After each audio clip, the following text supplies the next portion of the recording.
I'm changing my comic book collecting goals for this year, and this order represents those goals perfectly.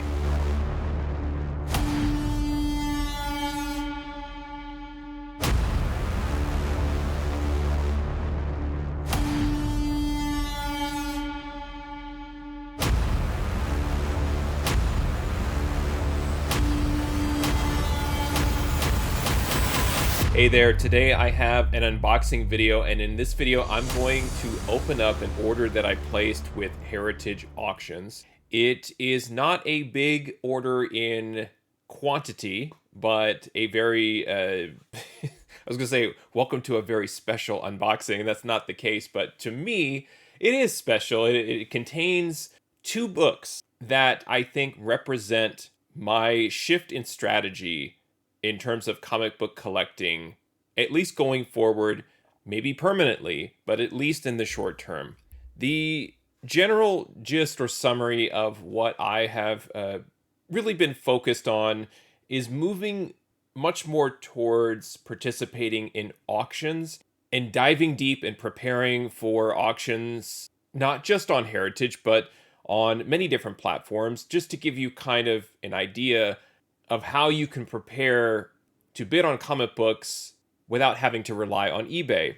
And I think I've been able to really isolate and find some pretty good deals, but also just targeting certain kinds of books. So as I was sort of going through this process of prepping for auctions, I was looking at the types of books that these different auction sites are selling and paying close attention to the values of these books. And what I realized is I have a legitimate shot at some of these books that I thought were really out of reach. So my philosophy going forward, to be more clear and specific, is twofold. It really is kind of expanding on my focus and attention to specific cover prices. And I know those cover prices, essentially, they represent eras. They represent a point in time across the entire comic book age. But instead of memorizing specific years, like I want only 1970 to 1973, I was focusing on 20-cent covers. And while I was doing the research and looking at Marvel and DC and all of their 20-cent covers under different titles, I noticed that there was just such an abundance of one specific genre, and that genre is horror comics, and it was something that I never got into. But I've really come to appreciate those books, and I'm really starting to educate myself and learn about the great cover artists, the scarcity, which specific books do collectors really kind of hone in on and target, and which ones do they not care about and forget and that are kind of left over for me. And one of the channels that I've been watching that I really enjoy is Future Past Vintage Collectibles on YouTube. I really love Dave, his daughter Rachel, and just how they discuss their approach to the hobby. They share great books, and they talk about the different places that they're getting comic books, and it's a very, I think, open, honest, and transparent type of discussion, which is what I hope that I bring to these videos.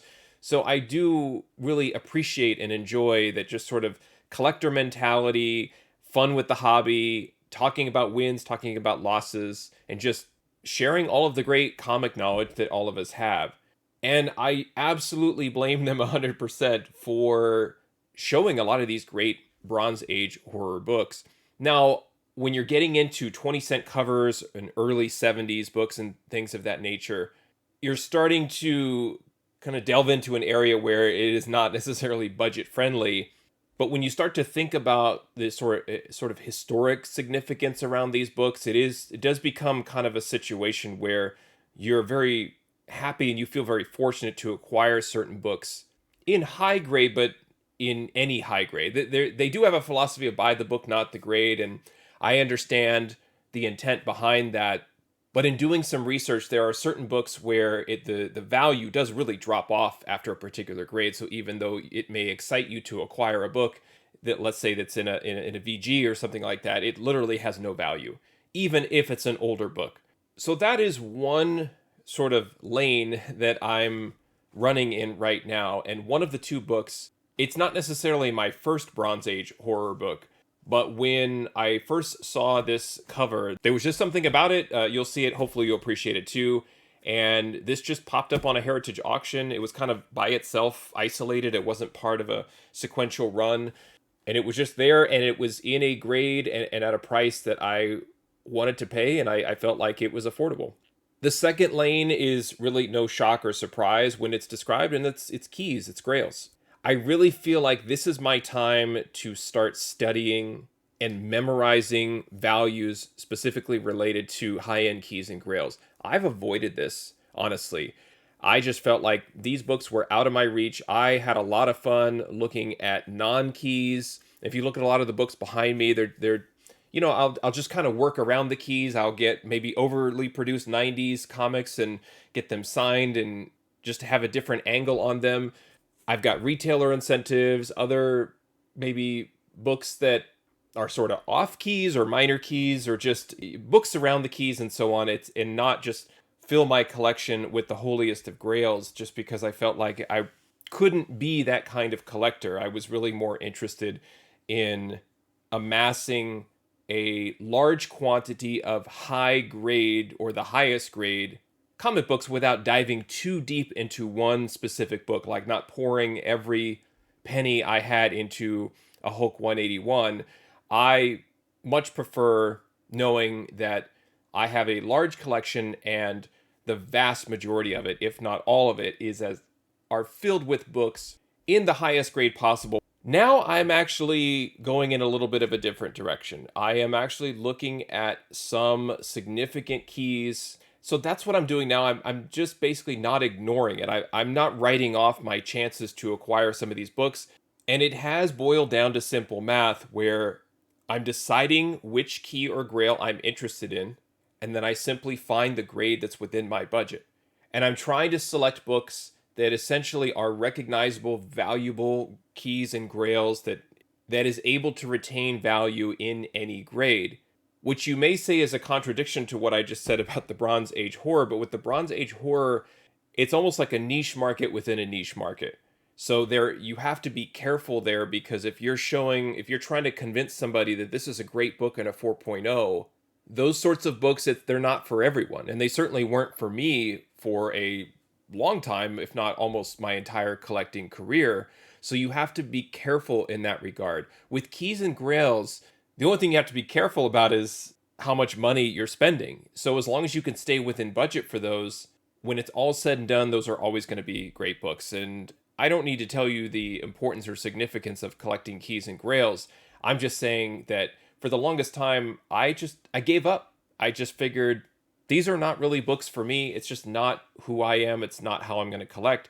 I do feel like my collection does include some keys and grails, but just not that many. I traditionally enjoy more of the quantity in high grade, but now going forward, I feel like I could probably play in both worlds now. So I want to unbox this. I want to show you the two books that I picked up from Heritage Auctions that really are examples or symbols of my collecting philosophy going forward. All right, with it just being two books, I'm just going to unbox this right here.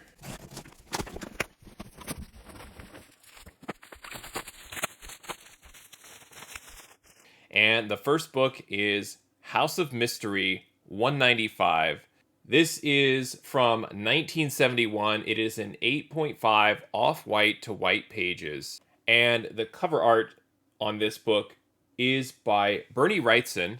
And in the label here, you can see it says Swamp Creature Story by Wrightson. So this is not the first appearance of Swamp Thing, but the significance of this book is that the origins, if you will, of the Swamp Thing character, along with Wrightson doing the art, very memorable covers on Swamp Thing, makes this book desirable amongst collectors just because of that connection.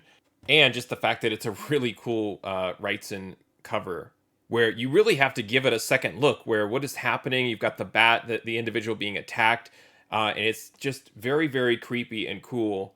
And I'm not really into cracking slabs or anything, but you can also see here in the back, it definitely has some dirt. So this was not a book, I think, that was pressed and cleaned. So that's interesting too, that this book could probably be improved if down the road I did want to, but I don't like to speak that way. Like, I bought this 8.5, I got it a good deal, I'm going to crack it, resubmit, and get a 9.4. That's not really my area of expertise. I just appreciate having this. Again, this was my very first Bronze Age horror book from DC, my first House of Mystery book, holding it right here. And I thought, again, 8.5, and watching some other channels as well talk about Bronze Age horror books.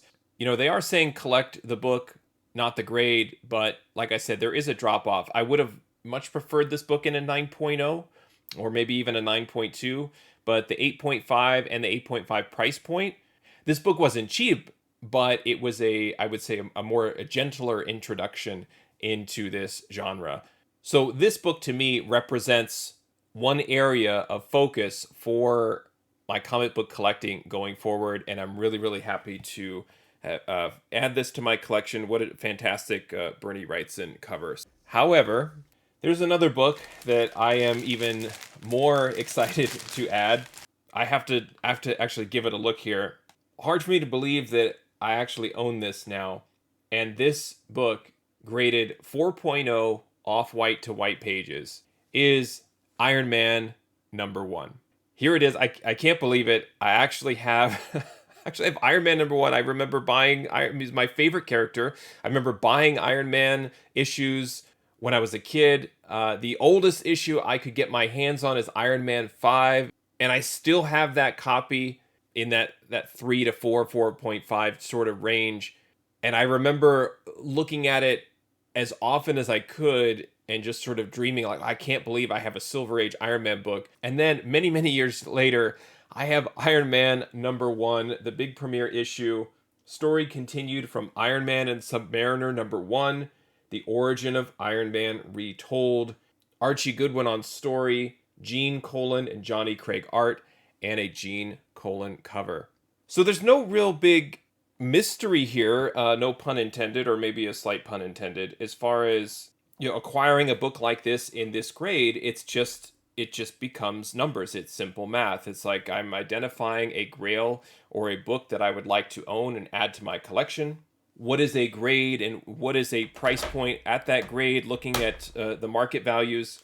And what I ended up doing is I just kind of built myself a list of the few books that I really wanted to target, and found the specific grades or grade ranges and the values.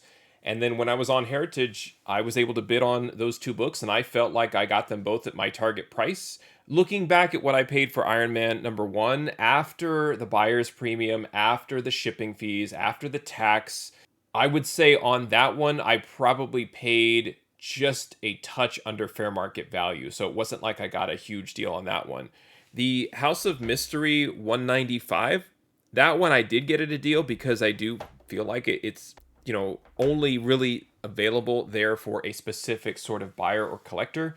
Whereas Iron Man 1, everybody sees that, and nobody's going to let that go below a particular price. So I knew I had to pay for it, but again, just kind of lining up my budget.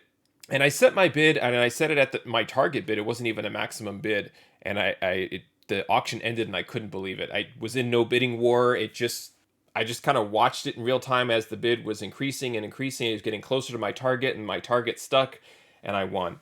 So I'm absolutely thrilled to have both of those books in my collection, but I'm even more thrilled because this is a new and exciting time for me, where I have these new goals where I can now chase keys and find grades that are within my budget, where it's more of a down-to-earth, realistic, fair market value for a lot of these collectibles.